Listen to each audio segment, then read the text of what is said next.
네, 안녕하세요. 부에나스 타르데스. 혹시 유튜브에서 코트라가 알려주는 라틴 아메리카는 지금 코라지 방송 보신 분 계시나요? 네, 많이 안 계신 것 같습니다. 예, 코라지 진행을 맡고 있는 코트라 중남미 지역본부 본부장 김지엽입니다. 오늘 이렇게 2026 중남미 시장 진출 전략을 통해서 화면이 아닌 실물로 여러분과 만나뵙게 되어 영광입니다.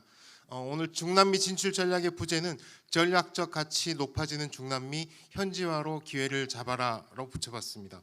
앞으로 30분 동안 중남미의 전략적 중요성 그리고 우리가 어떻게 활용할 수 있을까 말씀드리고자 합니다. 전략 발표 순서는 먼저 중남미 시장은 우리에게 어떤 의미인가를 시장 개요와 경제 전망으로 알아보고자 합니다. 그리고 최근과 내년 중남미 시장에서 논의될 주요 이슈는 무엇이고 거기에 대한 우리의 진출 전략은 무엇인지 말씀드리고자 합니다. 마지막으로 시장 진출 유망 품목 및 서비스에 대해서도 간단히 짚어보겠습니다. 예, 먼저 시장 개요와 경제 전망입니다. 중남미의 주요 국가는 멕시코와 중미 6개국, 남미 10개국, 카리브 15개국 등 총 30여 개 국가에 무역관은 이번에 개소한 멕시코 몬테레이 무역관까지 총 13개 무역관이 나가 있고요. 내년에는 코스타리카 산호세 무역관도 개설할 예정입니다. 이름에 중자가 들어가서 그런지 인구는 코트라 10대 권역 중에서 중간 정도인 5위로 9% 정도이고 GDP도 전 세계 GDP의 6% 정도에 해당하며 1인당 GDP 평균은 중간 정도인 $10,000를 조금 상회합니다. 즉 뭐 그렇게 못 사는 시장도 아니고 엄청 잘 사는 시장도 아니다라고 봐주시면 좋을 것 같고요. 특징으로는 노동 가능 인구가 68%로 매우 젊은 지역이다. 그리고 GDP 대비 수출입 규모는 나라별로 다르긴 한데 35% 정도로 자급자족이 가능하고 대외 의존도가 낮은 것이 특징입니다. 국가별 주요 산업을 보시면 대부분이 생각하시는 선입견과 같이 석유, 광물, 식량 이런 게 많지만 또 선입견과 달리 자동차, 전기, 전자에서부터 브라질의 경우에는 항공기까지 생산이 가능합니다.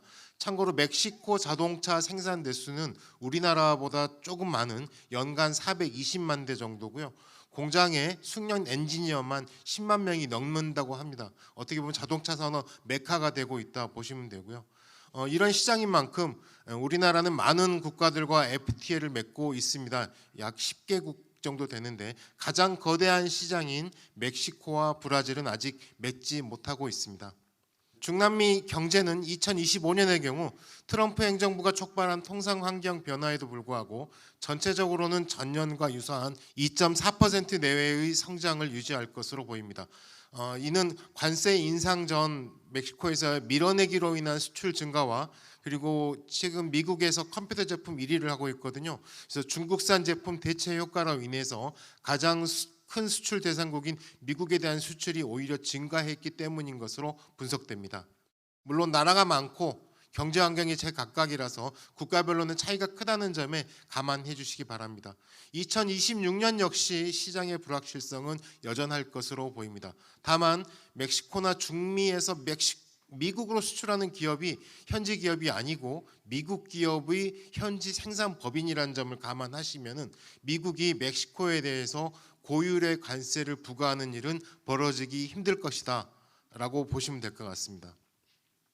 2026년 경제성장 전망치는 2.3%로 이는 주요 수출 시장인 미국은 통상 규제 그리고 중국은 경기 둔화로 인해서 수입을 줄일 수 있음을 감안한 것인데요. 중남미가 가진 각종 자원에 대한 수요는 다른 곳으로 대체가 어렵고 또 앞에서 보신 바와 같이 미국 옆에 젊고 젊은성을 갖춘 노동력을 보유하고 있는 대미 생산 거점으로서 멕시코나 중남미보다 나은 환경을 찾기가 어렵기 때문입니다. 주요 경제 지표별로 보시면 인플레이션은 2024년 이후 안정되는 추세를 보이고 있고요. 이에 따라 중앙은행의 기준금리도 올해부터 점차 인하되는 추세로 보실 수 있습니다. 실업률의 경우 멕시코를 제외한 대부분의 국가에서는 꽤 높은 실업률 통계가 나오는데 이는 실제 실업이 높다라기보다는요. 영세 자영업자 그리고 비정규직 이렇게 취업으로 집계되지 않는 비중이 높기 때문이고요. 특히 멕시코는 자영업자 규모가 좀 커서 실업자가 아닌 걸로 나오긴 하는데 전체적으로 중남미에서는 50% 이상이 비정규직이나 영세 자영업자인 걸로 보시면 맞습니다. 환율의 경우에는 세계적인 달러와 강세에 따라서 중남미 국가의 현지화도 점진적인 절하를 겪고 있습니다. 보시면은 멕시코하고 페루 정도만 현상을 유지하고 있고요. 나머지 국가들은 모두 많이 절하가 됐는데 특히 콜롬비아처럼 산업 구조가 단순한 국가일수록 유가 하락이나 정치 이슈로 인해 더 높은 절하폭을 보여주는 경우도 있습니다. 다음으로 중남미 주요국의 수출입 구조를 보시면 중남미 시장에 대한 진출 전략을 구상하시는데 도움이 되실 것 같습니다.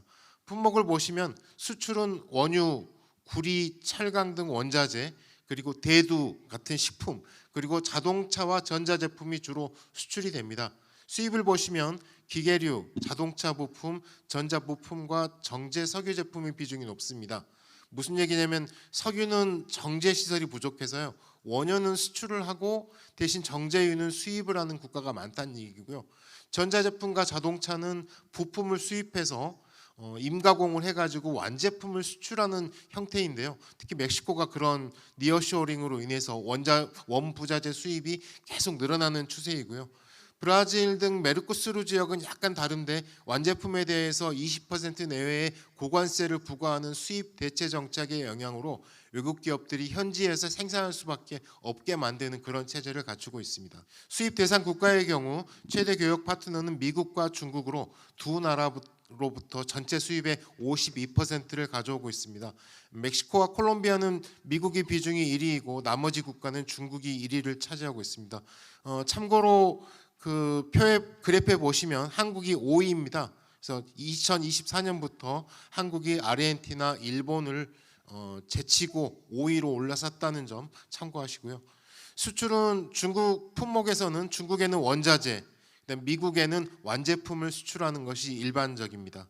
멕시코는 미국, 중국에서 부품을 수입해서 저임금을 활용한 임가공을 통해 완제품을 수출하는데 전체 수출의 무려 85%가 미국으로 수출됩니다. 자동차와 가전, IT 제품에서 최근에는 의료기기도 늘고 있습니다.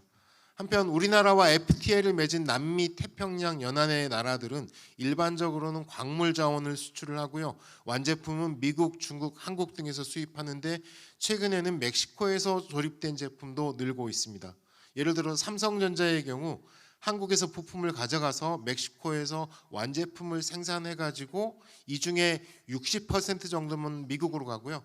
그다음에 20%는 멕시코 내수 시장으로, 나머지 20%는 인근 중남미 시장으로 수출을 하고 있습니다. 이런 산업과 수출입 구조는 중남미에 대한 외국 기업의 직접 투자 동향을 보시면 좀 더 이해가 쉬우실 것 같습니다. 어떤 기업들이 중남미에 투자를 하느냐는 건데, 외국 기업들의 중남미 투자는 크게 제조업과 광업 그리고 금융 서비스 분야에 집중되고 있습니다. 팬데믹 이후 회복되었던 투자는 22년을 정점으로 점차 감소하는 추세를 보이고는 있으나 니어쇼어링의 장점을 활용한 멕시코에 대한 제조업의 투자는 꾸준히 유지되고 있습니다. 특히 광업의 경우는 금, 은, 구리, 아연, 철광, 석탄뿐만 아니라 최근 수요가 증가하고 있는 리튬, 니켈에 대한 투자도 시도되고 있습니다. 한편 2025년의 경우에는 아직까지 전체적인 수치는 나오지 않고 있으나 멕시코의 경우 미국의 관세 정책에 따라 제조업에 대한 투자는 관망세지만 금융, 인프라, 유통에 대한 투자는 증가한 것으로 집계되고 있습니다. 특이치로 보시면은 그 주요국 FDI 중에 맨 밑에 영국령 버진 아일랜드가 있거든요. 여기 텍스 헤븐인데요. 미국 투자자들이 해외에 투자를 할 때 조세 혜택을 받기 위해서 경유지로 활용하는 것입니다. 우리나라의 같은 경우에는 바하마에 투자를 제일 많이 하거든요. 그 투자자가 바로 여러분들이십니다. 왜냐하면 여러분들이 미국 ETF를 구매하시잖아요. 그러면 그 ETF는 바하마에 있는 법인으로 투자가 돼서 거기에서 미국 주식에 투자를 하기 때문에 그렇습니다. 좀 더 구체적으로 우리나라와 중남미의 교역 현황을 살펴보겠습니다. 앞서 말씀드린 중남미의 전략적 가치를 얼마나 우리가 잘 활용하고 있느냐를 보여주는 것인데요. 대중남미 수출액은 2024년 기준으로는 290억 달러, 중남미 전체 수입액의 2.6%, 아까 보셨던 순위로 5위로 일본을 추월했고요. 이는 우리나라 전체 수출 6,800억 달러의 4% 정도가 됩니다. 올해 9월까지 수출액은 전년 대비 1% 감소했는데 국가별로 보면 멕시코의 경우에는 펜타닐 관세, USMCA 원산지 인정 비율에 대한 압박으로 좀 감소를 했습니다. 근데 다른 국가들은 수출이 크게 늘었고요. 특히 FTA로 올해부터 자동차가 무관세가 시연된 콜롬비아에 대한 수출이 크게 늘어난 것을 보실 수가 있습니다. 예전에는 중남미가 대표적인 무역수지 흑자 지역이라고 저희가 얘기하고 다녔는데요. 최근에는 자원 수입량이 크게 늘면서 그런 표현은 맞지 않게 되었습니다. 다만 자원을 가져와서 이를 가공해서 고부가 가치 제품을 수출한다는 점에서는 중남미의 중요성이 오히려 더 커진 상황입니다. 품목별로 보셔도 이런 내용을 다시 재확인하실 수 있는데 이런 추세는 계속 유지될 것으로 보입니다. 한편 선박류가 약간 또 특이치인데요. 중남미의 선박류가 수출이 많이 되는 이유는 카리브와 중미 일부 국가의 편의치적 제도를 활용한 것으로 이해해 주시면 될 것 같습니다. 참고로 중남미는 아세안, EU와 더불어서 경제 공동체 운영이 매우 활발한 지역으로 꼽히고요. 또 이를 활용한 해외 기업들의 진출도 활발한 편입니다. 크게 태평양 연안의 PA, 즉 태평양 동맹과 남미 대서양 연안의 메르코수르, 즉 남미 공동시장, 그리고 여기에 미국, 캐나다, 멕시코 간의 USMCA를 주목하시면 될 것 같습니다. 역내 원산지 비율을 충족하면은 역내 교역이 자유롭다라고는 하는데요. 경제 자유구역 소나브랑카가 아니라 그러면 대부분은 사후 환급받는 형식이 돼 있어가지고 활성화가 되어 있지는 않습니다. 하지만 현지 진출을 대기업의 협력업체 형태로 진출하신다면 이 부분에 대해서도 잘 알아두시면 좋을 것 같습니다. 또 인정을 받아야 되는 제품의 경우 경제 공동체 내에서는 다른 데서 받았다 그러면 인증이 조금 간소화되는 부분이 있어서요. 이를 또 적극 활용하실 필요가 있습니다. 한편 이런 거점의 특성을 가장 잘 활용하고 있는 나라가 중국인데요. 중국은 IT, 자동차 관련 중국 기업들이 멕시코를 거점으로 해가지고 다른 중남미로 시장을 확대해 나가는 전략을 구사하고 있습니다. 다음으로 산업별 주요 이슈와 전략 부분 소개해 드리겠습니다. 전략하고 진출 이슈하고 진출 전략을 같이 묶어서 소개를 드리니까요. 관심 있는 그 산업 분야 보시면 좋을 것 같습니다. 전체 5개 주제를 선정했습니다. 첫 주제는 투자 진출, 특히 멕시코에 대한 투자 진출로 최근의 동향과 진출 시 주의점을 살펴볼 거고요. 그리고 우리 기업들이 관심이 높고 현재에서도 수요가 높은 분야로 KBT와 K푸드 같은 K소비재, 그리고 바이오 헬스, 전력, 철도 등의 인프라, 그리고 마지막으로 K방산으로 뜨거워진 보안 방산 분야를 다루고자 합니다.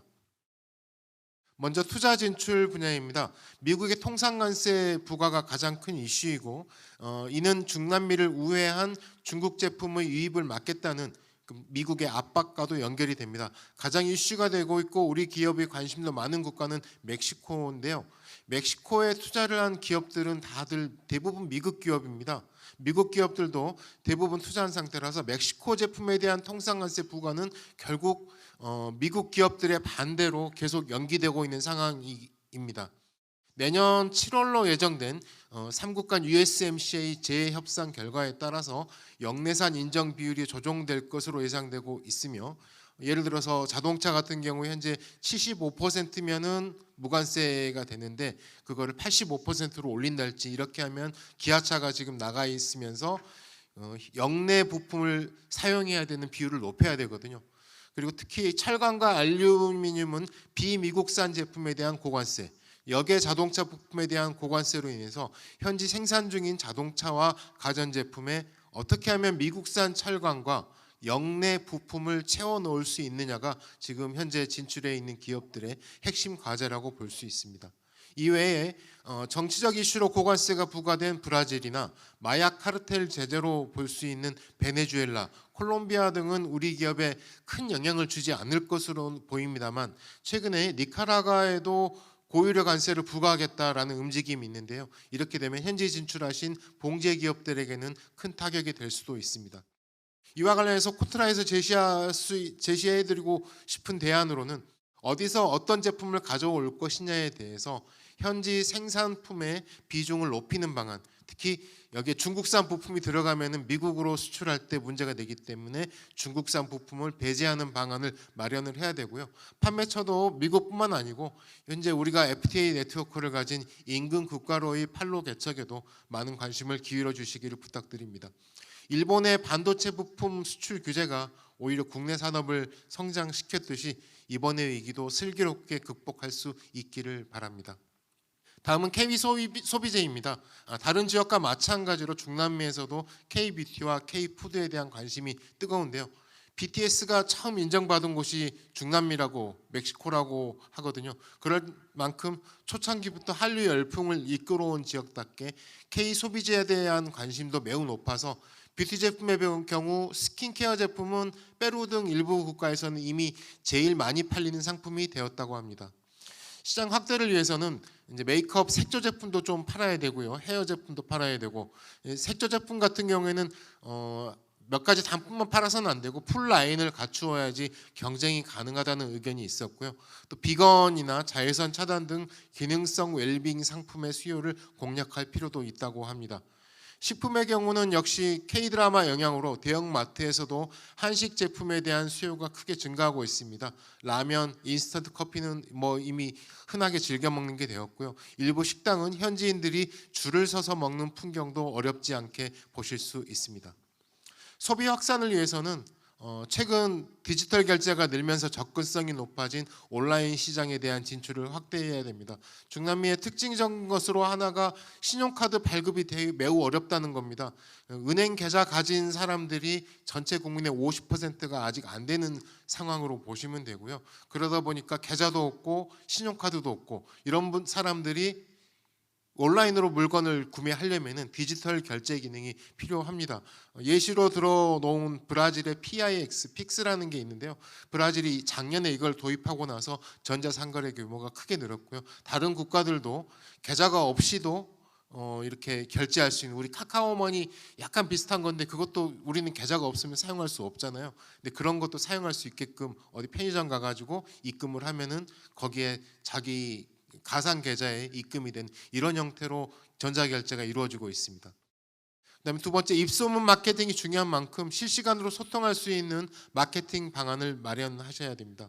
또 지방은 어렵더라도 대도시 지역만큼은 실시간 배송이 가능하도록 물류체계도 고민을 해 주시면 좋을 것 같습니다. 물론 대형 온라인 쇼핑의 배송망을 이용할 수도 있지만 한국만큼 빠르지는 않기 때문입니다.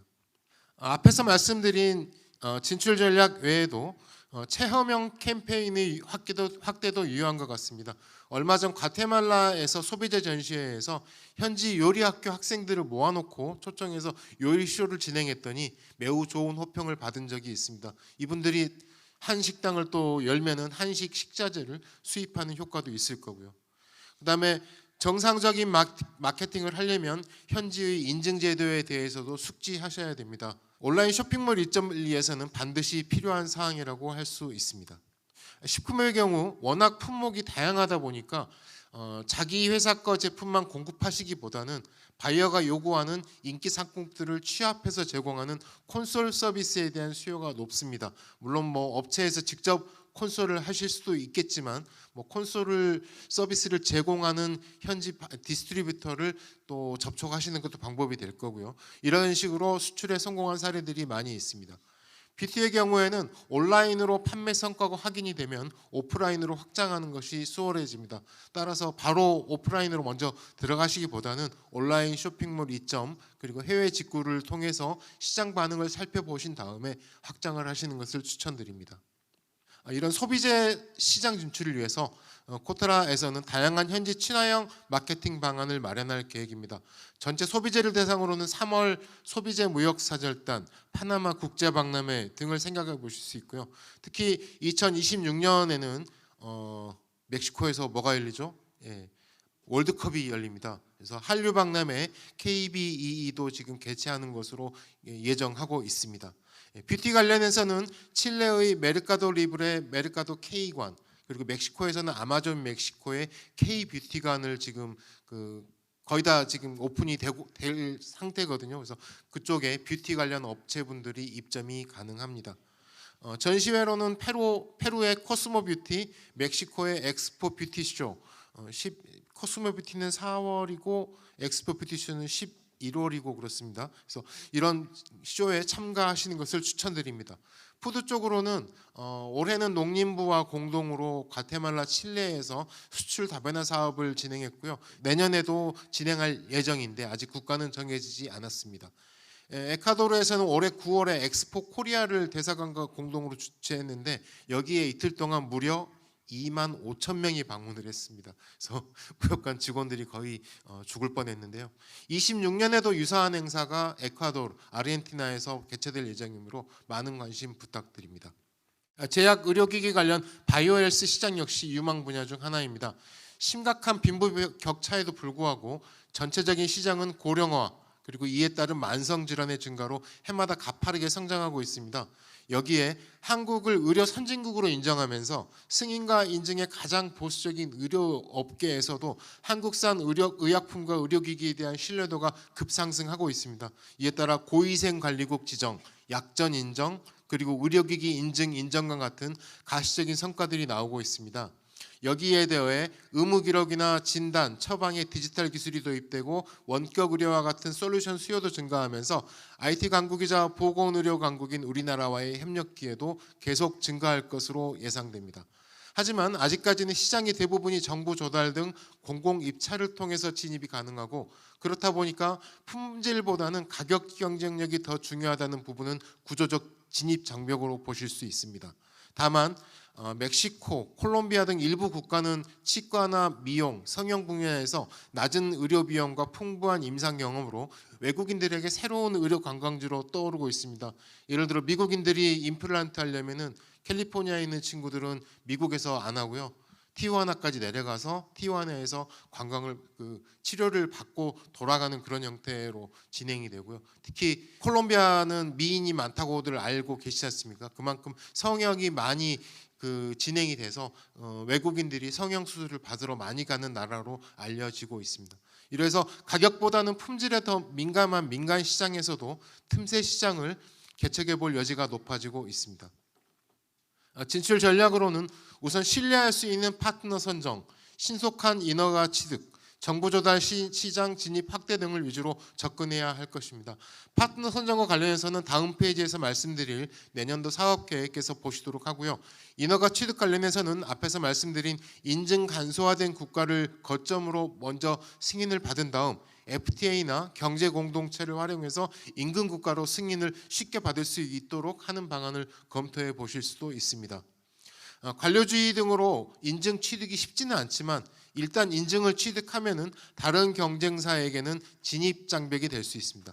그리고 정부 조달 시장 역시 다른 국가에서의 레퍼런스를 쌓은 다음 이를 이용해서 응찰을 하시면 진입 장벽을 낮추실 수가 있습니다. 이 경우 일반 의약품은 인도, 이란 등 저가 생산국 제품과의 가격 경쟁이 매우 치열하니까요. 가급적 이들 국가에서 생산이 어려운 품목 위주로 조달에 응하시는 것이 좋겠습니다. 시장이 확인된 제품이라면은 현지 파트너를 인수해서 직영 영업을 통해 수출을 늘린 경우가 있습니다.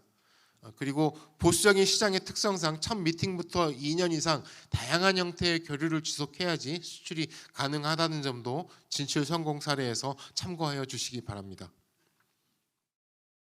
내년도 바이오헬스 분야의 현지 네트워크 확대를 위한 사업 계획입니다. 올해 중남미에서는 9월에 국가별 기회요인 설명회에 이어 10월에 온라인 상담회를 개최했는데요. 이와 유사한 바이오테크 파트너십 사업을 내년에도 온라인으로 추진할 계획으로 있습니다.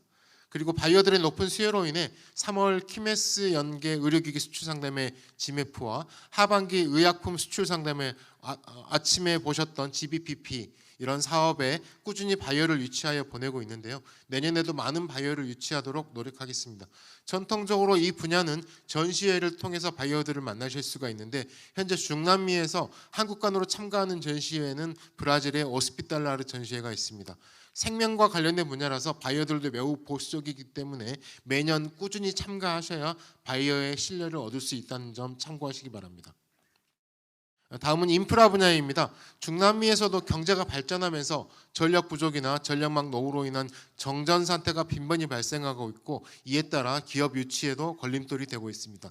특히 우리나라에서 데이터 센터 전력 공급이 이슈가 되는 것처럼 멕시코는 니어쇼링으로 외국 기업들의 투자가 늘면서 항만과 철도의 화물 처리 용량 부족, 갈수기대 산업 용수 부족, 이런 것들이 투자 확대에 걸림돌이 되고 있습니다.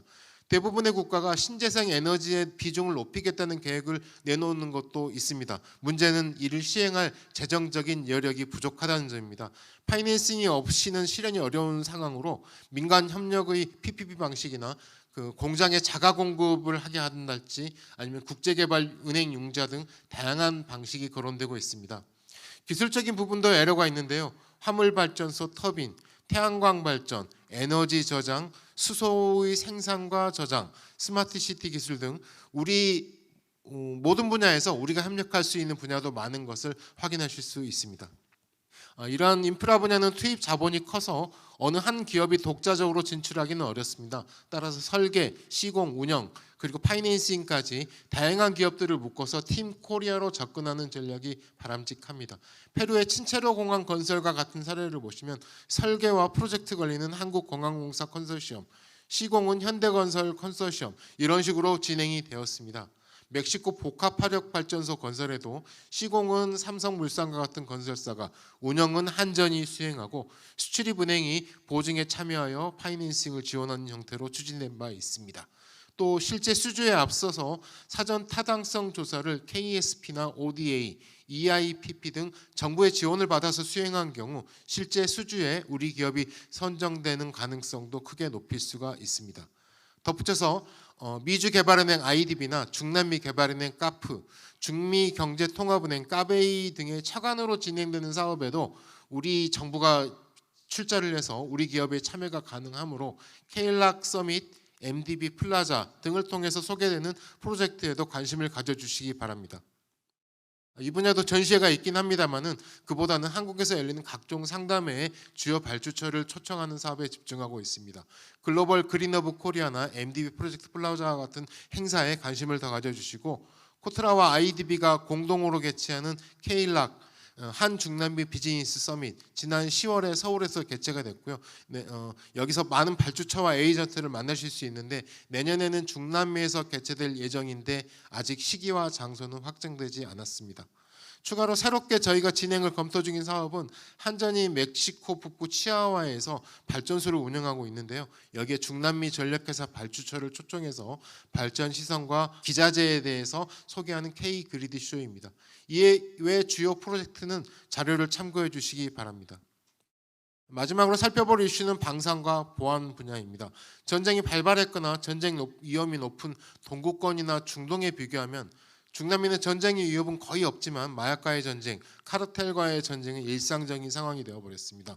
멕시코, 콜롬비아, 베네수엘라는 마약 카르텔과의 분쟁이 심각하고요.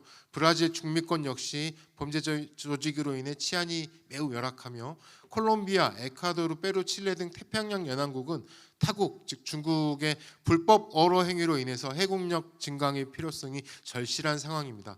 그다음에 엄청난 범죄 수익으로 인해서 범죄 조직의 화력이 정부군의 화력을 능가하는 수준으로 성장을 해서요. 이들 범죄를 감시, 예방, 대응할 수 있는 첨단 무기 도입이 매우 중요한 과제가 되고 있고 예산도 증가하는 추세입니다. 그동안 중남미 방산 시장은 미국과 유럽산이었는데요. 지난주에 또 저희 페루에서 K2 흑표 저희가 수주했다는 소식 들으셨죠? 한국산 K방산에 대한 시선이 크게 바뀌었음도 실감하실 수가 있습니다. CCTV 역시도 기존의 단순한 현장 체증보다는 AI와 데이터 분석 기능을 접합한 인식 기능, 사전 경보 기능, 이런 제품들의 수요가 늘고 있습니다. 드론 역시 밀림이나 산지에서 활용할 수 있고 야간 열영상 감시도 가능해지기 때문에요. 많은 수요가 발생하고 있습니다. 방산 분야 같은 경우에는 코트라 방산물자 교육 지원 센터와 무역관 그리고 대사관의 무관이 참가하는 방산 수출 협의회를 반기별로 개최하고 있습니다. 무역관과 무관이 발굴한 정보를 본사에서 방산업체로 등록된 업체에 연결해 주는 방식입니다. 또 민감한 정보다 보니까 군 결정권자 같은 발주처를 만나는 것도 쉬운 일이 아닙니다. 내년에는 브라질, 칠레, 내후년에는 멕시코, 페루에서 방위사업 전시회가 개최되는데 이때 실물을 보여주는 것이 거의 유일한 공식 접촉 창구로 할 수 있습니다. 매년 전시회 때 한국관이 조성되니까요. 이 기회를 활용하시는 것이 좋고, 그리고 거래 조건도 옵셋, 현지 생산, 기술 이전 등 다양한 옵션을 제시하는 것도 중요합니다. 페루에 저희가 KT-1 훈련기를 수출할 때요. 현지 합작 생산 그리고 임금국 공동 판매 등을 제시했던 적이 있고, 콜롬비아와 에콰도르에는 저희가 퇴역함을 기증하면서 관련 무기 체계를 수출할 수도 있었고요. 그리고 브라질 엠브라에르 같은 경우는 저희가 공군 수송기를 구매하면서 절충 교역으로 항공기 부품을 수출하거나 무기 체계에 대해 협력하기로 한 게 있습니다. 내년도 사업으로는 내년 4월 칠레 산티아고에서 개최되는 피다의 전시회에 한국관이 예정되어 있고요. 이때 브라질도 같이 연계해서 지원할 예정입니다. 그리고 6월에 보안 전시회가 개최되는데 혹시 그 월드컵 구경하러 오시게 되면은 이때 보안 전시회도 같이 참가하시면 좋을 것 같고요. 한국에서 열리는 마덱스, 아덱스 연계 수출 상담회에도 군 관계자와 방산 에이전트를 꾸준히 초청하고 있으니까 참고해 주시기 바랍니다. 지금까지 중남미 시장의 2026년 주요 이슈와 진출 전략을 30분 조금 넘게 소개해 드렸는데요. 이제부터 그 품목 중에서요. 그동안 말씀드리지 못한 품목 위주로만 몇 개만 보도록 하겠습니다.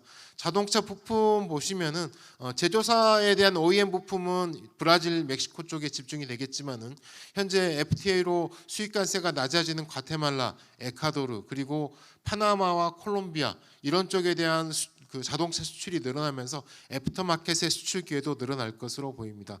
전력기자재 부분은 인프라 부분에서 설명을 드렸지만 25년도에 특히 정전 사태가 많이 발생을 했습니다. 전력망 노후와 신재생 에너지 보급 확대 이런 이유 등으로 인해서 투자를 늦출 수가 없기 때문에 관련 내용을 확인해 주시기 바랍니다. 나머지 품목은 자료로 대체하고요. 서비스 관련해서는 스마트 시티 전자정부 관련해서 정부 차원에서 컨설팅과 자문을 제공하는 ODA나 KSP 사업이 많이 진행되고 있고 중남미 국가 당국에서도 많은 관심을 보이고 있습니다. 사이버 보안도 이슈가 많이 있고요. 그래서 조직적인 피싱이랄지 그다음에 디지털 폰뱅킹 보안성 문제 그리고 금융 전산망 부분도 현재 은행들이 다 따로 놀고 있는데 그런 것들을 어떻게 합쳐서 관리를 할 거냐 수요가 높아지고 있습니다. 중남미 시장 주요 이슈와 진출 전략 그리고 유망 품목까지 좀 설명을 드렸습니다. 그 사진에 나와 있는 그 코라지 유튜브에서 코라지 10월호 뭐 이런 식으로 검색하시면은 제 얼굴을 또 보실 수가 있고요. 보시기 싫을 수도 있어요. 그리고 코라지에서 제가 중남미 삼행시 한번 소개시켜 드렸었는데요. 다시 한번 마지막 그거 소개해 드리면서 끝내도록 하겠습니다. 중단 없이 남김없이 미친 듯이 수출과 진출을 지원해 드리도록 하겠습니다. 예, 많은 그 최선의 노력을 다하겠다는 약속으로 오늘 설명을 마치겠습니다. 감사합니다.